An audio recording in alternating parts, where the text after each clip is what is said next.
by you. I'll be your everything, your blue sky. I go to war, I'll fight. Damn right. Even when I've left, I do right by you. Welcome back to the Professional Stepdad Show. I'm your host, Franco Zavala. This is episode 111. Today's episode will be an interview I did on the Encouragement Engineering podcast. The host, Bob, was an incredible gentleman for having me on, for inviting me. We had a great conversation. Goes a little bit over 30 minutes.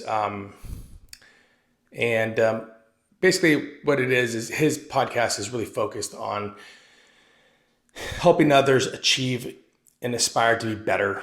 And a lot of encouragement, a lot of motivation, inspiration in a lot of his shows. So I highly recommend that you take a look at his show on YouTube. The link's right here. We just had a great conversation. And, once again, if you have not, please like, subscribe, share to the show, hit that notification button. Don't forget to follow us on Instagram, TikTok, Spotify, iTunes, SoundCloud, and of course, theprofessionalstepdad.com. Head over there, fill out the paperwork. When I say paperwork, I don't mean like fucking paperwork. I mean like fill out the form that's on the last page to become a part of our group or part of our community. The only real way to win as a stepdad and as a parent is to do it together. So head over there, put in information. Promise I'm not going to spam you or anything like that. It's just basically just gathering a lot of data so that when we do get bigger, when this platform does reach a level that I know it can get to, we can bring everybody with us. So again, this is episode 111, interview I did on the Encouragement Engineering podcast. I hope you enjoy it. So please welcome to the show, Franco Zavala. Franco, thank you so much. Thank you, sir. I appreciate you having me on. Oh, it's a pleasure. And it's an interesting concept that happens a lot in our society today. And I think, people need to understand the value that a stepdad brings to an environment, understand what it takes, and the value that, the perspective it takes to do this. So if we could first start out, let's tell some people about you and how you got to where you are. All right. Well, so I have been a stepdad now I'm going to be going on my 13th year. Okay. I've only been married 10, but I've been in their lives for about 13. So, and when I became a stepdad, I did it after I moved back to Arizona from the East Coast, where I was in the United States Army for about 8 or 9 years. Thank you for your service. Oh, anytime. So when I got back to Arizona, my objective was I'm 31 years old and I don't want to get a regular job. I just didn't feel like I wanted to be an actor. And there's a lot that got me to that point. So I decided at the age of 31, I was going to try it and I was going to try to become an actor in Hollywood. And then I ended up reconnecting with one of my grade school friends, and she had just lost her husband, and we had been friends for our whole life. Grew up 6 houses down from one another. Wow. So I went to the funeral just as a friend. Yeah. More. And being an actor and going to school, because the military paid for me to go to school, and I was able to do all that. I was able to help out with the children. Wow. No intentions of trying to replace anybody. I just wanted to be there for her. And a little bit into our journey, she decided to take me out to dinner for a thank you. Dinner turned into a movie turned into dancing, and I haven't looked back. Cool. Good. And that's the thing. People look at the bright side of this. We got to look at the positive side of things. And that's a great story about things that occur in life and how you grew into that. Now, it's interesting because we mentioned, as we were talking a little bit before, stepdadding, there's a stereotype scenario. And I didn't realize this. Tell us about that, because you always hear about, the wicked stepmother, et cetera. But you never hear too much about the stepdad scenario. So tell us that stigma or, that stereotype, if you would. So the current narrative around what it means to be a stepfather in today's society has a lot of different layers to it. But one of the main layers that every stepdad faces, especially in the beginning, is the obstacles and the way that the individuals are thinking towards a man that is trying to replace somebody that was there before. And when you look at stepdads, I mean, if you look at Hollywood, you look at books, you look at TV, we're painted as, pedophiles or alcoholics, or we beat our wives, or there's so much negativity around it that not a lot of men like to step up and step into this situation, mainly because of all the baggage that comes with it. Because there's a lot to be said when it comes to trying to gain the trust and love of a new family. And then there's a whole different thing to be said when you're trying to block out the noise of bio mom or dad, aunt, uncles, neighbors, friends. I mean, just so many people trying to tell you what to do. And, you get pulled in so many different directions.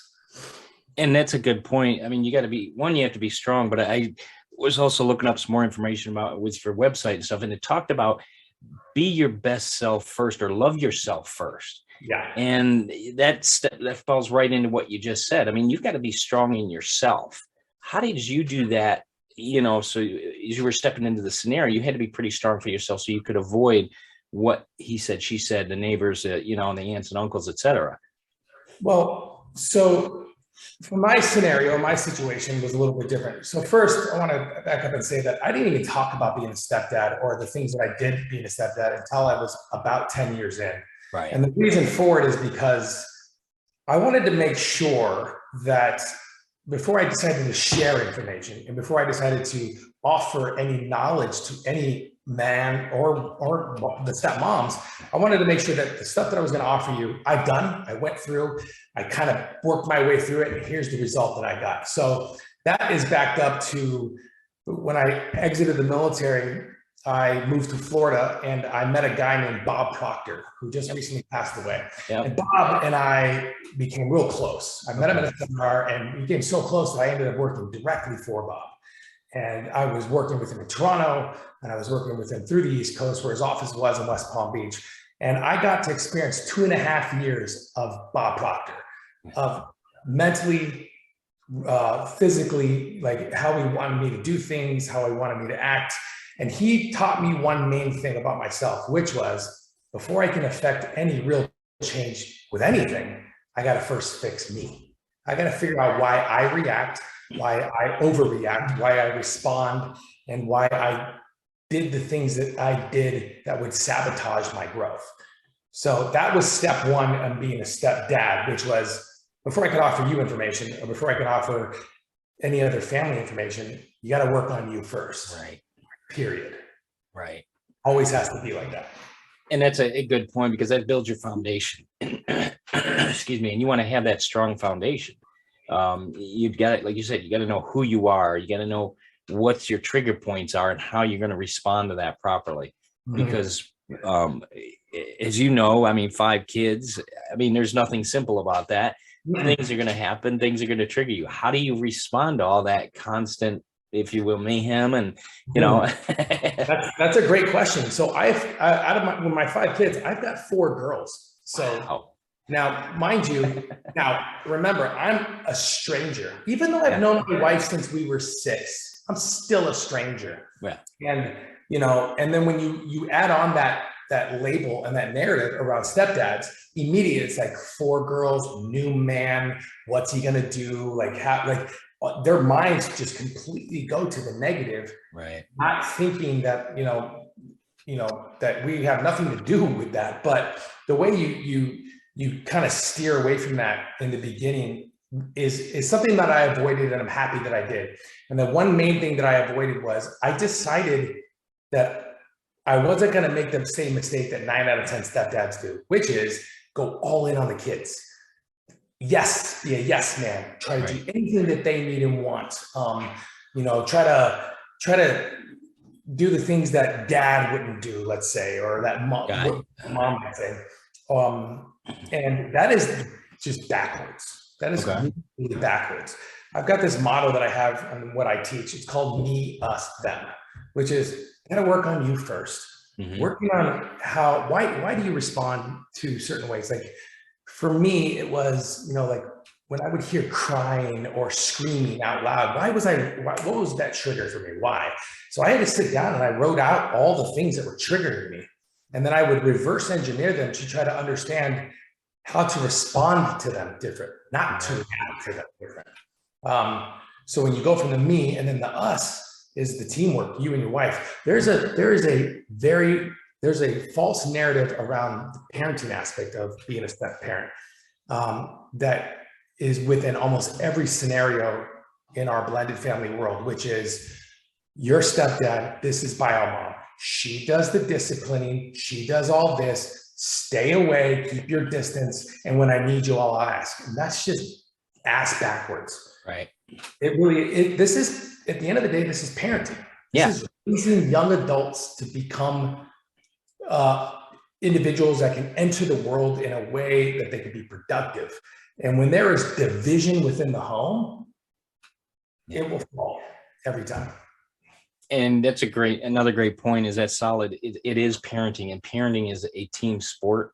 You can't do it alone. And you do, even in, I've fallen on that sword as well, in my marriage. And it's, you lighten up on something, and the other one has to pick it up, and it doesn't fare well just for your relationship, let alone what, what the child has to endure, because life is hard and stuff's going to happen. It's better they learn it at home rather than from somebody else. And that Correct. Somebody else could be the law, that somebody else could be something else. So you don't want that. If they can, do it in a safe scenario, let's do that. Yeah. It's interesting too, because your journey, it seems like an iceberg effect. Like there's a whole lot underneath the surface of the ocean, if you will, and people only see that top 10%. Is that right? What you've gone through?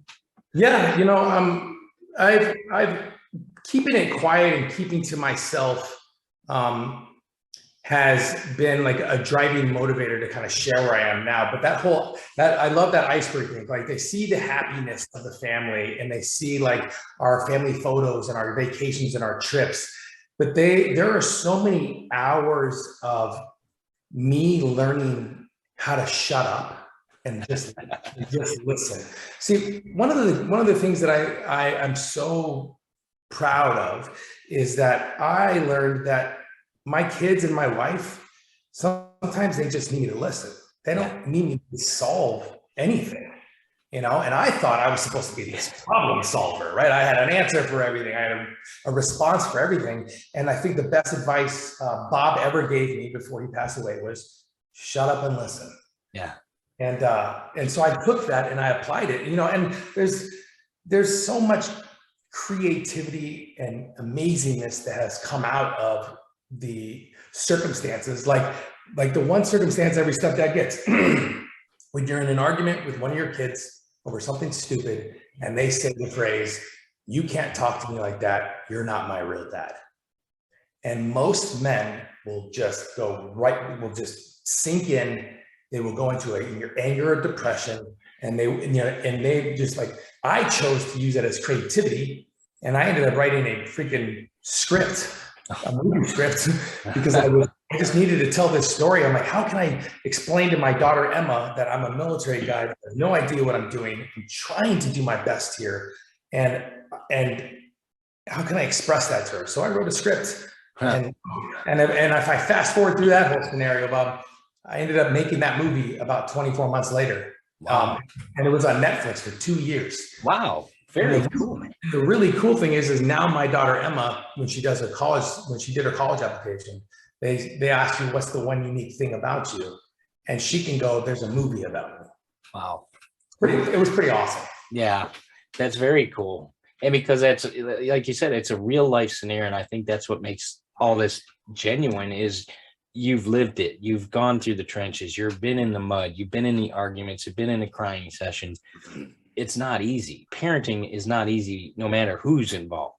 It's a lot, especially with today's world, with all the influences and all the craziness. And we gotta, if you will, I want to say protect, but you don't want to necessarily protect, because life is hard. Life is not going to be protected. And you've got to let children sometimes experience hurt and pain, and the idea of that you're going to have to work for things. Mm-hmm. And sometimes that can be hard. And it's definitely, a hard thing that we've learned, and continuing that on so that they're adapt to their phase in the world and growth, I think is critical. I agree 100%.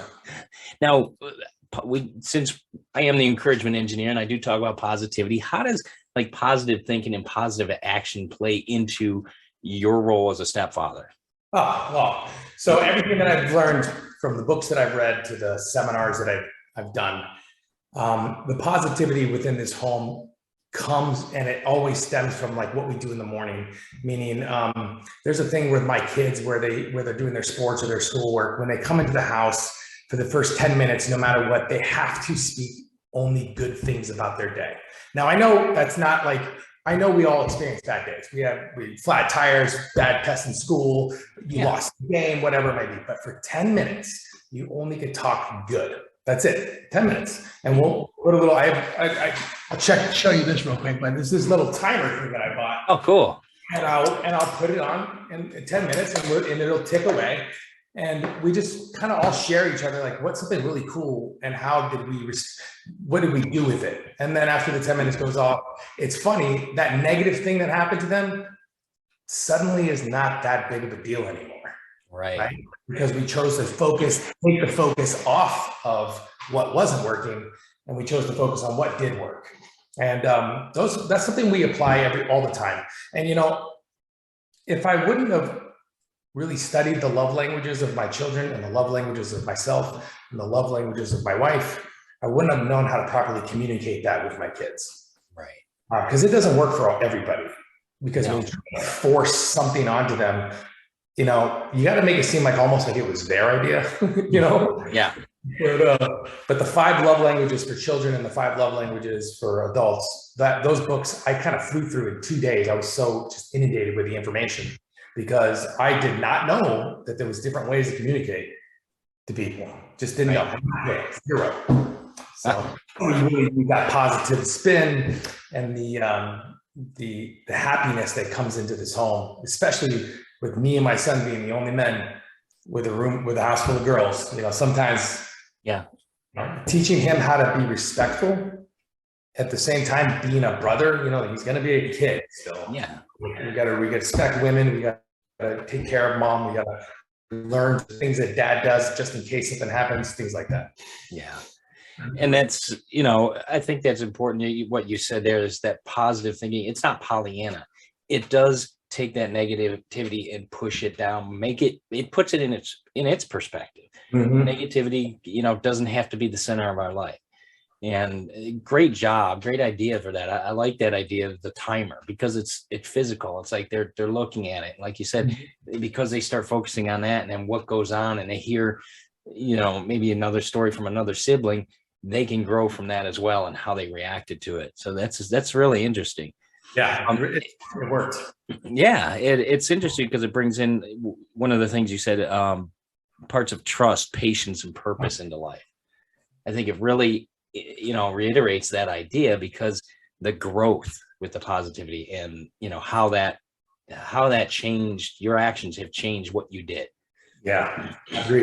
I mean, and it's also influenced the way how the children were, because like my oldest daughter, who's now married, when I came into the family, she was, the closest to her father.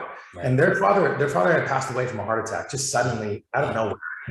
And a lot of people say to me, Franco, it's not the same for you because you don't have bio dad living down the street, kind of breathing down your throat and stuff like that. And I'm like, whoa. I go, bio dad is relevant, meaning you have the dad. I get it. I don't. But you know what I had? I had all the grandparents, all the family members, everybody coming at me. It's like worse than just one person. I had like 50. Yeah. But my daughter was so close to her father that when he passed away, she went downhill. Mm-hmm. And she was the hardest by far to connect with. I see. And now you should see this girl. I mean, she's married and she's, starting her own business, but she puts a positive spin on everything. And it's cool when you can take a step back and go, every little tiny thing that we did that trying to help her build that confidence and self-worth is paying off big time. Yeah. It's interesting is my oldest is going to be 25 this month. And yeah, you see that change and you're like, they're getting it. They're starting to get it. Wow, this does. Yeah, exactly. You go, whoa, this kind of works. Wow. Yeah. So yeah, it's definitely, you see that, you feel good, and you start to understand the hard road you went through was worth it. Yeah. And of course I think of course it is, from the time they're little babies to the time they grow up and tell you don't know anything, and then they realize, well, maybe you did. Yeah, right. And they go away for a little bit, but they always make their way back. Yeah. Change the locks, just Change the lock. That's good. no, but it's interesting too. One of the things you talk about is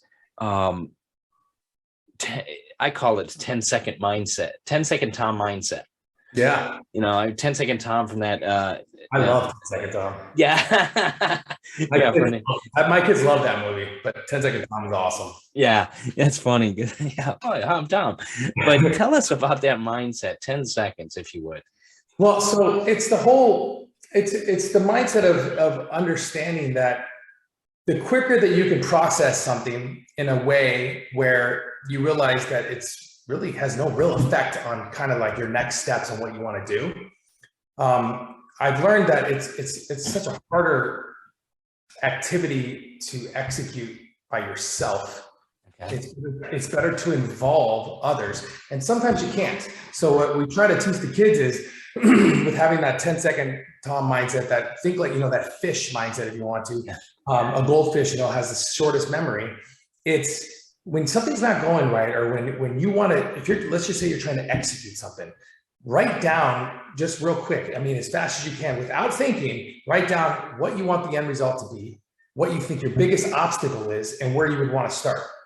And what then we ask them to do is, okay, kids, bring that to us. And then our job is to just go, okay, go, just execute, just start there. Don't worry about the end result. That's where you want to get. And it's this whole forgetting all the bad and negative stuff that happened, because it happens all the time, and just focusing on you have to pile up all the bad stuff, because those are like the stepping stones to reach where you need to get. And failure is a good thing. Yeah. It's a great thing. Failure teaches, and winning doesn't teach anything. Right. Winning just feels good. Yeah. But, that's so true. You think about anything you do, and those experiences, bad or good, they build up in your mind, and you got to have that movie that shows you that path of, okay, this didn't work, but this did. And how you got to that, like you said, that end result. Eventually you will get there. It's just, don't try to look for the whole path now. I had another guest on my podcast, and they talked about, sometimes you got to put that question off, because our mind will immediately go to, well, I can't do that because this, I don't have enough money, I don't have the skills, I wasn't born into this, but blah, blah, blah. Mm-hmm. Put that off and just start. Another friend of mine, Chris Krimitsos, wrote a book, said, start ugly. Just start. Yeah. That's really, really good. But that's the best advice ever. Think about it. For an individual who is wanting to start a business, or leave a company, or join a company, or, maybe they're going to go after this one, like my wife went after becoming a professional fitness competitor out of nowhere when she turned 40. Like, what? Yeah. Like, who does that? Yeah. But it wasn't about like, she wasn't chasing anything other than the disciplines that it took to start. Wow. That's cool. Yeah. Think about that. And you look at anybody, I love watching like the History Channel and, things that made America great. Those people didn't start with a big path in mind that they'd have this huge conglomerate. Right. Krispy Kreme started out in the Depression, they started down the street from a Reynolds, not Reynolds, but the cigarette making manufacturer. I think it was Winston or something. It was in Winston, North Carolina. And they just started out that way. And the reason they had people start to come to their shop, because they smelled the donuts cooking, but they were selling wholesale. And so that was, this shift. The guy thought, wait a second, they keep asking for it. He busted a hole in the wall. And that's how they got their window, if you will, to come in for people to buy the donuts directly. That's smart. Well, it's like, I think it's smart. Just smart. Put right down from a factory. They're gonna smell it, and but like you said, it's that scenario of, okay, just start and watch what comes about from it. You never know. I mean, when we first learned how to ride bikes, we weren't perfect, right? No. So you learn how to balance. Okay, don't lean that far. Don't make the turn so tight. We grew from that. One of the things that we other than like the whole just start, like just see what happens. Come on, Yeah. see what happens. My whole thing with the kids, and even with my wife when she began her fitness journey, it is okay. You can start anywhere. You don't need the whole plan. You don't need to know you don't need to see the whole staircase in order to take the first step. Yeah. You got that. But what I do want from you is I want a commitment to consistency. Yeah. So I'll have me and my wife do it every year, but I have the kids sign a commitment to consistency contract with me. And what I'll do is I'll put it on a big old Post-it board and I'll slap it on their wall. And every time that they like want to quit or stop, or they're like, I can't do this, or it's not working, I'll tell them, I go, look, this is you. You sign that. This is your past you. You owe it to that person to keep going. Right. Into consistency to just keep moving forward. And I think, you being in the military, they taught you that as well. There wasn't necessarily a return path. No. Because you never know where you are, what you have to do, but that's a commitment. You're committing forward. And I think that's great for people. Like you said, committing to that discipline. That's hard for people to say a lot of times, a big D. It's, Right. Discipline is hard. It's extremely hard, especially for people that have never been taught the importance of routines and discipline and habits. I mean, think about it. Most of us live our lives based off of the routines, disciplines, and habits that we had from being a kid. Like a lot of people don't ever grow that part of their life, those three things. And that could change a lot of people's lives, just those little tiny tweaks. And that's a good point. Yeah, when you're helping the younger generation when they're growing up, those are habits they'll have for the rest of their life. Mm-hmm. That's a great analogy, great reminder for everybody. And I think that's what team sports definitely helps do that. Uh-huh. But you've got to stay with it, and that commitment is a great scenario for that. So thanks for that reminder. Of course. Now, there's also, you talk about value in helping others grow. Like you're talking and coaching. I mean, you're doing that with the kids. Do you do that with other people? How do you do that? Yeah. So when I started the show and when I started talking about this whole stepdad journey, I made a commitment to myself that I was just going to just talk, and eventually I've had some parents. It's funny. A lot of bio moms get a hold of me because they are desperately seeking information on how to help their new husband navigate their way through this home, because they are in over their heads. They don't know what they got into. Maybe they committed to something that they probably shouldn't have. I think the difference between me helping people and like a lot of other people on these platforms of blended families that try to help people, it's I don't sell anything to anybody, right? Like I don't have any program, I don't have any workbooks, I don't have anything like that. Everything that I do have that would be considered something you can have is just stuff that I've already used, and I'm like, hey, if you want this, you can have it. But with these family members, especially the bio moms that are trying to get help for their husbands, getting them to just commit to one conversation is tough. Right.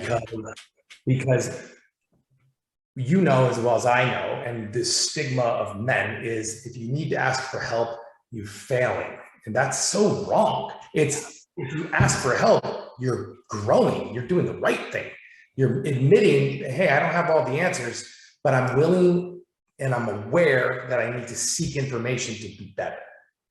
And that's what I do with these stepdads. And that's a great reminder, because it's so critical to, we can't ask for help. I think society is turning that stigma around, or trying to. But I think it's a t-shirt that needs to be made. It's okay to ask for help. It's okay to, build your brain power. That's, I think, one of the critical things that I see you doing is helping those that, like you said, are in over their head. They may be sinking and swimming hard, but they don't know what to do.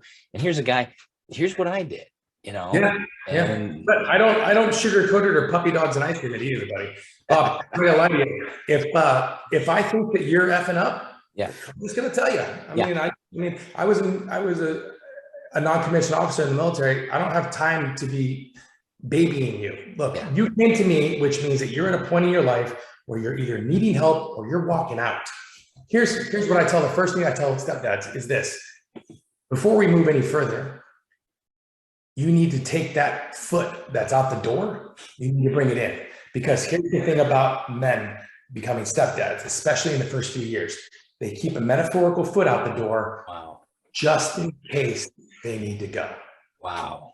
And because of that metaphorical foot, they can never be all in, which means they're not fully present, Right. which means they're not paying attention, which means their growth can never happen. You metaphorically got to bring that foot in, and you got to commit to the consistency of growth. Period. Wow. I love that. I'm got to write that down. Commit to the consistency of growth. Commit to. That's great. I have these bracelets. My son and I play basketball, and I have these bracelets made for us. And I realize it's a good motto for stepdads, but these bracelets, so in basketball, the number one rule when you shoot is follow through. Right. Simple rule, but it's also the best rule for anything you do in life. Yeah. If you're going to say, I'm going to do something, follow through.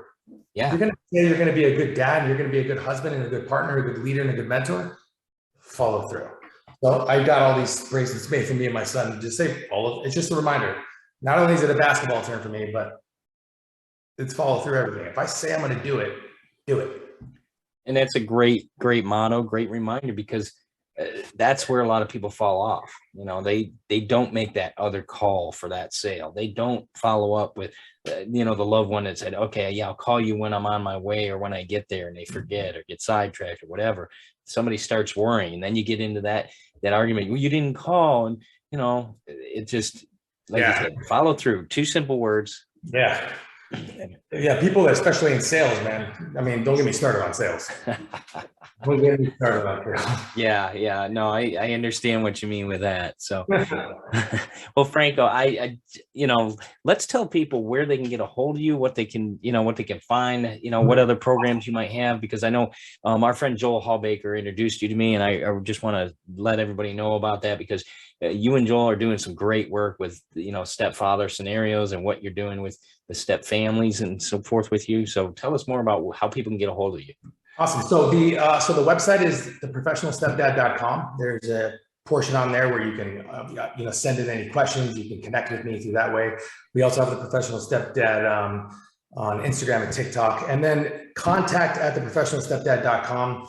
Right now, I'm getting ready to kind of plan this kind of end of the year, not tour, but I want to try to visit at least 3 different states where I want to go talk to parents and blended families, kind of like a more of a Q&A, so I can kind of hear people's perspective on where they're at and then give them real-time advice so other people can get it. So I haven't picked the cities yet, but that's where I'm going to be going. So if anybody that's listening wants me to come to their city, or they'd like me to speak at their event, by all means, just connect with me. Just remember, you're not going to get some cookie version of somebody. I can't say that any other way. Yeah, it will be colorful. We'll put it that way. It'll be colorful. Look, I'm a loving man. I've got 5 kids. I'm loving. I am the biggest. As a matter of fact, my thing when I go into any audition is, if a casting director says, tell us a little bit about yourself, first thing I say to them is I say, well, that's easy. I'm a bunny in gangster clothing. and then I don't say another word. And then I wait for them to go, what is that? What does that mean? And I say, well, I'm a bunny in gangster clothing. It means on the outside, I've got tattoos. I'm a big dude. If I'm, 10 o'clock at night, I'm in like a tank top and you're coming down the other way, chances are you're moving. But if you get to know me, I love The Notebook and I cry at movies and I'm a big old baby. I'm a bunny in gangster clothing. So that's the same thing I do with these talks and these seminars, which is, if you're going to come, you need to know that you're going to come to get an answer that you might not necessarily want, but that you need. Yeah. So. Oh, wow. Well, Franco, thank you so much for taking the time today for, doing this for us. I really appreciate what you're doing for our society and who you're doing it for. I mean, the families, we need that. Our blended society today definitely needs your work, and they need a straight answer. And thank you for providing that for people. And thank you for being a guest on the Encouragement Engineering podcast today. I really appreciate it.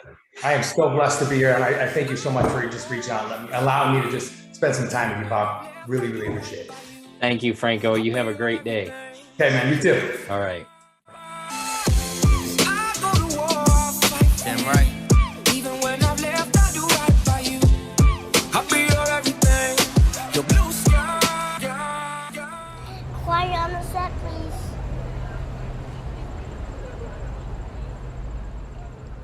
everybody.